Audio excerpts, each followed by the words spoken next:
Intruder alert! Red 5 in the base.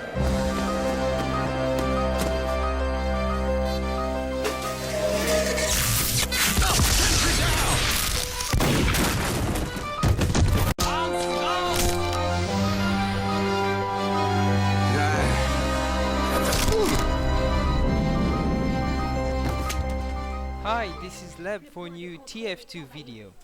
Today we'll continue our test of the Muselk's top 10 TF2 loadout for every class in the game.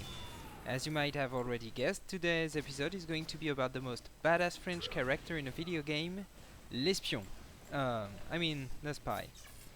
The primary weapon for this loadout is the Diamondback. This awesome looking gun allows you to store 1 crits for each backstab kill or each building destroyed with your sapper attached.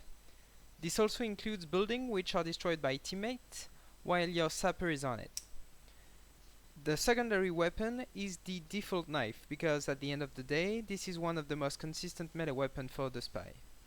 To sap buildings we'll use the stock sapper, even though I'm using a reskin of it, the snack attack. And finally, as a watch, we'll use the powerful dead ringer. To be completely honest, I'm a terrible spy. I almost never play this class, and when I do and when I try to get some kills, I have the feeling that I'm really not helping my team. And most of the time, I lose the game. But with this Muselk's loadout suggestion, I had a ton of fun playing the spy. Also, it's crazy good and effective on perp servers. The first part of the video shows some example of backstab kills followed by crits. I really think the Diamondback is one of the most powerful guns in the game. Pro players could destroy the entire enemy team on perp servers. A great combo is to use this gun with the dead ringer, because it allows you to be very aggressive on your backstabs and run away easily by simulating death.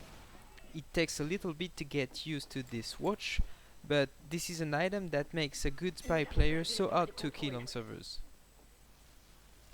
So there I stored a crit by backstabbing this sniper, and I'm going to use it in this 1v1 against the NG.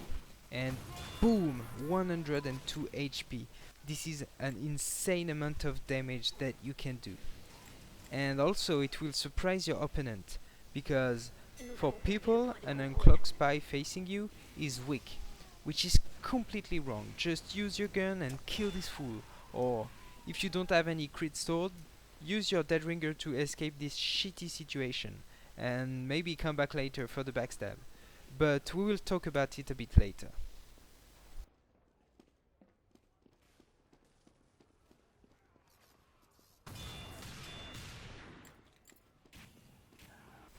And just a little tip there.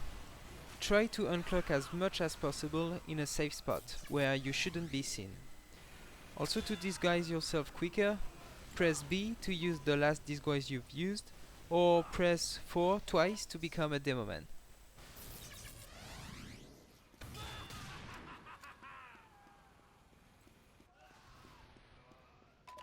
If you now begin to think that this weapon is cool, the next clips show that it gets better.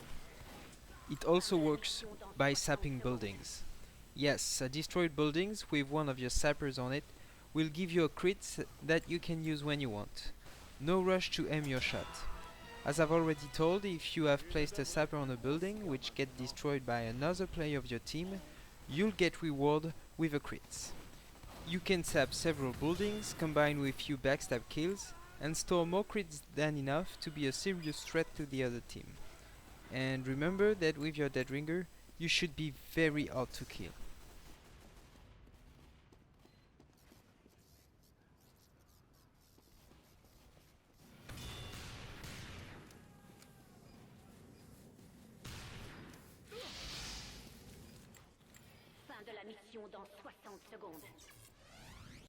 Here is another little spy tip that you maybe already know. By sapping a tele and standing on it, waiting for the NG to destroy your sapper, you'll get teleport and instantly kill the NG, who will be standing on the exit of the teleport. This is called a telefrag. And by the way, this guy wasn't a bot. Now you can sap all the NG nest and get more crits out of it.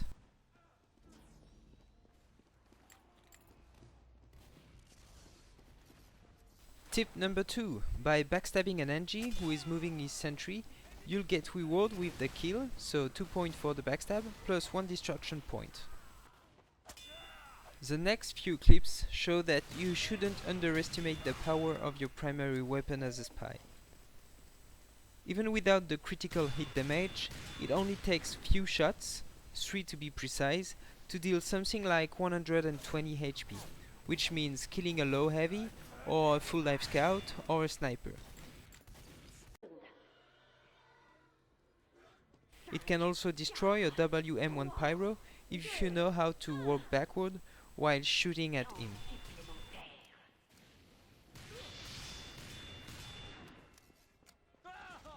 To conclude this video, we'll see some escape that wouldn't have been possible if it wasn't for the Deadwinger.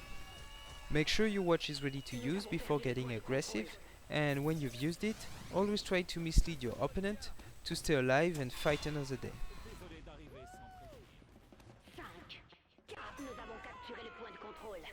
In the end, this loadout worked pretty well for me because it's effective, it looks badass, and most of all, it's fun to play. Hope you enjoyed the video. Hit the like button if you did, feel free to subscribe, and as always, see you later.